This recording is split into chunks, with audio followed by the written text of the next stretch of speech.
अगर आपने अभी तक हमारे चैनल को सब्सक्राइब नहीं किया है तो जरूर करें और घंटी वाला बटन दबाना ना भूलें ताकि नई कहानियाँ सबसे पहले आप तक पहुँचे। सोनपुर गांव में एक किसान रहता था। उसके घर में नीलू नाम की बकरी थी। नीलू के 3 प्यारे बच्चे थे जो दिन भर उछल कूद करते रहते थे। नीलू उन्हें रोज समझाती थी, बच्चों, जंगल के पास मत जाना, वहाँ शेर, लकड़बग्घे जैसे डरावने जानवर रहते हैं। ठीक है माँ। पर सबसे छोटा बकरा बहुत शरारती और जिज्ञासुक है। एक दिन किसान का बेटा चरवाहे से बोला, जंगल में बहुत सारी हरी हरी घास है।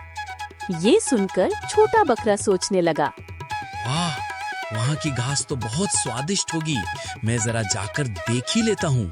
और वो धीरे धीरे घर से निकल गया। छोटा बकरा जंगल में पहुंचा और घास खाने लगा।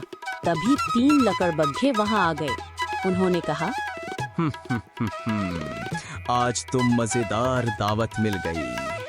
छोटा बकरा डरकर कांपने लगा। माँ, माँ बचाओ, बचाओ! वो जोर से चिल्लाया। लकड़बग्घे हंसने लगे। इतना मत रो, हम तो बस खेलेंगे खा खा कर। तभी नीलू दौड़ती हुई आई। रुको, मुझे मत खाओ वरना शेर राजा गुस्सा हो जाएगा। लकड़बग्घे बोले। शेर राजा? वो यहाँ क्या करेगा? तभी नीलू बोली, शेर राजा ने मुझे यहाँ रुकने का आदेश दिया है। उसने कहा है कि जब तक मैं ना लौटूं, हाथी राजा तुम पर नजर रखेंगे। अगर तुमने मुझे या मेरे बच्चे को नुकसान पहुँचाया तो वो सबको सजा देंगे। ये सुनकर लकड़बग्घे डर गए। अरे नहीं नहीं, शेर राजा से झगड़ा कौन करेगा? वे सब डर कर भाग गए। नीलू अपने बच्चे के साथ गांव की ओर लौट रही थी। तभी सामने से शेर राजा आ गया। शेर भाड़ा। अरे ओए, कहाँ जा रही हो बकरी? नीलू बोली, रुको शेर राजा, नहीं तो शेरनी रानी नाराज हो जाएगी। शेर बोला, शेरनी? वो तो गुफा में है। नीलू बोली, हाँ वही तो। उसने मुझे पकड़ा था और कहा था कि जब तक मैं ना लौटूं, कौवा तुम्हारी निगरानी करेगा। शेर ने कौवे को देखा। कौवा हिला भी नहीं, बस देखता रहा। शेर बोला, लगता है सच कह रही हो, मैं जा रहा हूँ, वरना शेरनी डांटेगी। और शेर चला गया। थोड़ी दूर जाते ही शेरनी रानी सामने आ गई। वो बोली, वाह, आज राजा को ताजा खाना मिलेगा।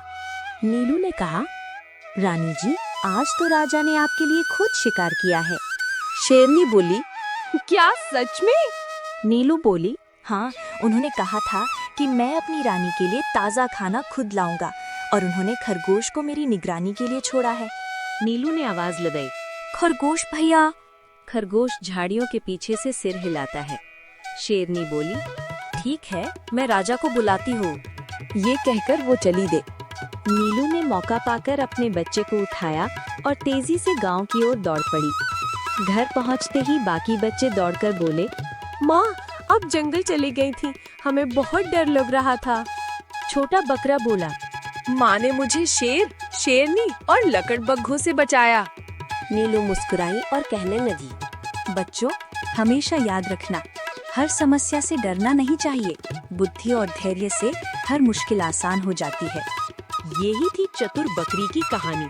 अगर आपको ये कहानी पसंद आई हो तो लाइक करें, शेयर करें और चैनल को सब्सक्राइब करना ना भूलें।